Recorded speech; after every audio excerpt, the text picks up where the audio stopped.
बिस्मिल्लाहिर्रहमानिर्रहीम। अस्सलाम वालेकुम माय यूट्यूब फैमिली, कैसे हैं आप सब लोग। उम्मीद है सब ठीक ठाक होंगे। तो ये आप देख रहे हैं, अब ये मैं पतीले में बलाई, मेरे पास 2 बाल्टियाँ इकट्ठी हो चुकी थी। तो ये मैंने सोचा कि मैं इसको जो है ना, इसका मक्खन निकाल लूँगी। इसके लिए मैंने इसको गर्म करना है। गर्म करने के बाद इसकी जाग लगा देनी है और फिर कल सुबह इसका मैं मक्खन निकाल लूँगी। और यहाँ पर फ्रिज में खाली कर रही थी आज, क्योंकि मंथ का स्टार्ट है, तो यहाँ पर हर चीज़ ख़त्म हुई थी वैसे ही।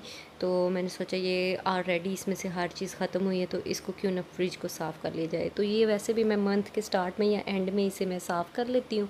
तो जब जब मतलब चीज़ें सारी ख़त्म हो जाती हैं, तो यहाँ पे ये सारी चीज़ें मैं इसमें से निकाल लूँगी और इसको फिर मैं फ्रिज को अच्छी तरह से जो है ना मैं साफ़ कर लूँगी। इसकी जालियाँ भी निकाल लूँगी और ये जो दरवाज़े में बोतल गार्ड हैं ये भी मैं निकाल लूँगी। यहाँ से हर चीज़ निकाल के इसको मैं अच्छी तरह से जो है ना क्लीन अप कर लूँगी।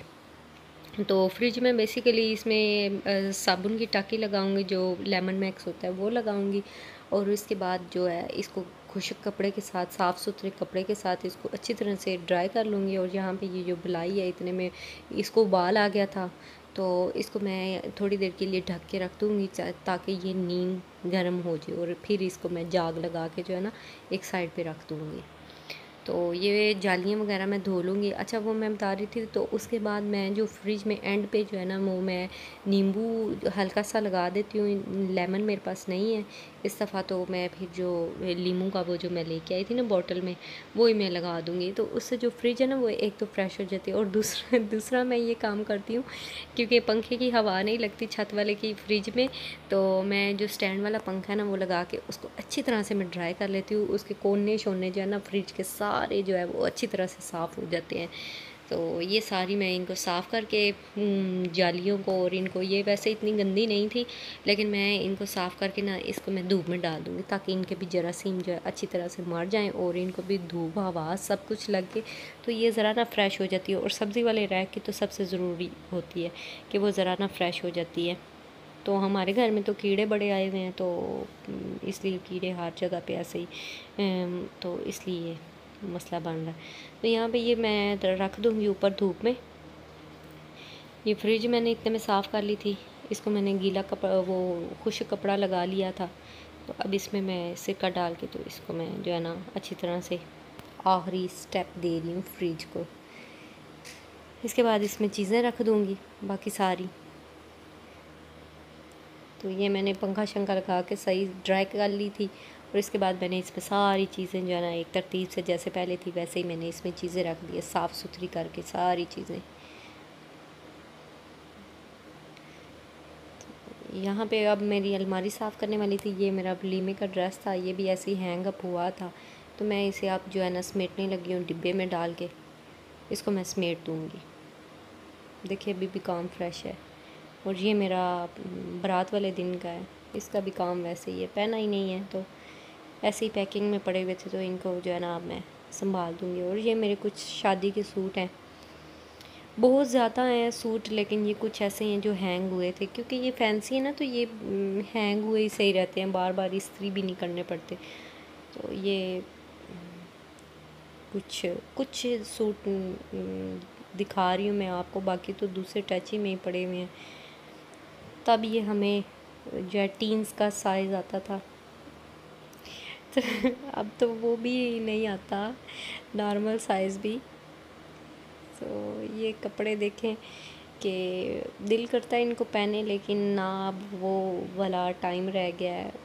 मतलब अब बच्चों में आप इतने बिज़ी हो गए हैं ना कि इन चीज़ों से आपको टाइम ही नहीं मिल रहा।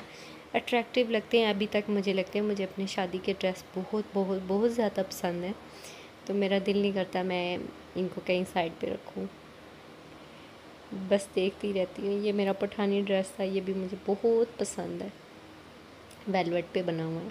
तो ये मेहंदी का था। ये सारे मैंने इसमें दूसरे टची में भी बहुत ज़्यादा सूट पड़े हैं, तो मैंने खोला था, तो उसको मैंने फिर बंद ही कर दिया। तो ये मेरी शादी की चादर थी वेलवेट की, तब सर्दियाँ थी, तो तब फैशन भी था। यहाँ पे ये फ्रिज कह रही हूँ, अलमारी साफ़ करने वाली थी। मंथ के एंड पे या स्टार्ट में मैं इसे भी एक दफ़ा जो है ना क्लीन अप कर लेती हूँ। तो ये इसमें जनाब हमारी वो मेरे हस्बैंड की सारी परफ्यूम वगैरह अलमारी में पड़ी हैं। अब ये है कि अलमारी में क्यों पड़ी हैं, ड्रेसिंग में हमारी कोई चीज़ भी नहीं पड़ी हुई, बच्चे नहीं रहने देते, बच्चे दराज में से भी निकाल देते हैं। और ये मेरे हस्बैंड का खाना है और वो मेरे वाला खाना था, और मेरे वाले खाने में 2-3 सूट है बस। यहाँ पे मुझे भूख लग गई थी और ये मैं मैरिनेशन करके ना चिकन ये मैंने रख दिया था, इसके मैं फिर पकोड़े बना लूँगी। और बहुत ज़्यादा भूख लगी थी, और ये पर्दे मेरा दिल है इनको मैं चेंज कर लूँ, उतार दूँ, धो दूँ। तो वो मैंने मशीन में डाल दिए थे पर्दे। और इसके बाद मुझे बहुत ज़्यादा भूख लगी थी और मैंने कहा कि चले मैरिनेट भी हो गया, काफ़ी टाइम हो गया इसे, तो इसको भी जो है ना साथ में पकोड़े बना लेते हैं, तो ताकि थोड़ी सी ना भूख कम हो जाए। असल में जब भूख लगी होती है तब उसी टाइम खा लेना चाहिए, वरना उसके बाद जो सर में दर्द होता है ना वो शदीद किस्म का होता है, वो फिर ठीक नहीं होता चाहे आप खाना खा भी लें। तो मैं इसीलिए एहतियात करती हूँ कि जब मुझे भूख लगे ना मैं उसी टाइम फिर कोई ना कोई चीज़ बना के ना खा लेती हूँ। तो यहाँ पे जो दूध है वो भी बलाई नीम गर्म हो चुकी थी, तो इसको भी मैंने सोचा कि अब मैं इसे जाग लगा दूँ ताकि ये शाम तक जो है ना इसके ना जाग लग जाएगी, और फिर मैं इसे फ्रिज में रख दूँगी और सुबह मैं इसका ना मक्खन रेडी कर लूँगी। तो कोशिश यही करूँगी कि नाश्ता बनाने के बाद, क्योंकि बहुत ज़्यादा मक्खन बनाते हुए ना बहुत ज़्यादा मैस हो जाता है, तो ये फिर मैंने सोचा कि चले अब इसको खा लिया जाए। तो ये यहाँ पे अब मेरी बेटी अपने भाई को लेके आ रही है, तो वो कह रहा है कि नहीं मैं खुद ही चल लूँगा, आप छोड़ दो। तो वो उसको ऐसे ज़्यादा इजी लग रहा था, इसने चलना स्टार्ट कर दिया, लेकिन इसको अभी जो है ना ऐसे ज़्यादा इजी लग रहा था कि मैं ऐसे जल्दी पहुँच जाऊँगा। और यहाँ पे फिर वो खाने के बाद फिर आटा भी गूँधने वाला था। आटा मैंने कहा आटा गूँध लेते हैं, ये बहुत इम्पोर्टेंट और ज़्यादा जो है वो काम हो जाता है आटा गूँधने वाला। ये अगर आपका आटा गूँधा है ना तो समझिए आपकी आधी हांडी रोटी जो है वो हो चुकी है। अगर आटा नहीं ना गूँधा तो आपका बहुत डबल काम रह जाता है। तो जैसे ही मैं हांडी रख लेती हूँ साथ ही मैं आटा भी गूँध देती हूँ।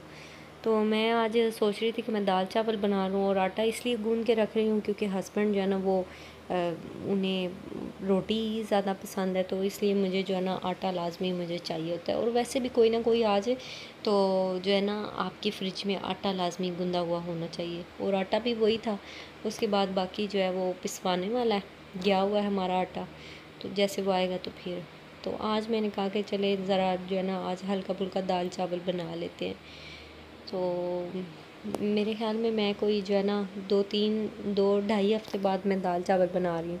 तो ये रेसिपी मैंने आपके साथ शेयर की हुई थी, इसकी तो खैर अब ज़रूरत नहीं है बताने की ये तो फिर पहले ऑलरेडी शेयर हो चुकी है। तो यहाँ पे आटे को काफ़ी टाइम हो गया था, जज़ब हो गया था, तो यहाँ पे हमने कहा कि हम आटा गूँध लेते हैं। अब इसको अच्छी तरह से जो है ना करके पानी जज़ब हो गया तो अब आटा गूँध लेते हैं। आज के फिर यही काम थे, फ्रिज साफ़ करना, अलमारी साफ़ करना, पर्दे वगैरह। तो इसके साथ फिर बाकी रूटीन का वर्क ही था। तो यहाँ पे फिर आटा मैं गूँध लूँगी और इसके बाद पर्दे खुश्क होने के लिए डाले थे, और इस टाइम हमारा दूध वाला आ जाता है। और आज मैंने उससे रिक्वेस्ट की थी कि हमें 3 किलो दूध दे दें, हमारे गेस्ट आने वाले हैं। तो आज खुशकिस्मती से हमें दूध मिल ही गया 3 किलो, वरना वो देते नहीं हैं। तो मैं कह रही थी कि बड़ी लकी बात है कि हमें आज जो है ना दूध मिल गया है ज़्यादा। जब गेस्ट आते हैं ना तो दूध फिर एक्स्ट्रा चाय वगैरह बनती है, तो नॉर्मल रूटीन से हट के आपको दूध चाहिए होता है। तो यहाँ पे ये पर्दे मैंने लगा दिए थे सेट करके। तो इसके बाद ये कपड़े जो हैं अभी वो धोने वाले हैं, कपड़ों की बारी आएगी कल, तो ये हम कल धोएंगे। रिमाइंडर के तौर पे मैंने वो सामने रखे हुए हैं, अगर साइड पे पड़े हो ना फिर मुझे भूल जाते हैं। तो जी जनाब, कैसी लगी मेरी वीडियो बताइएगा ज़रूर। तो हम अब खाना खाएंगे जी, फिर मिलेंगे आपसे नेक्स्ट व्लॉग में। अपना ख्याल रखिएगा। ओके जी, अल्लाह हाफिज़।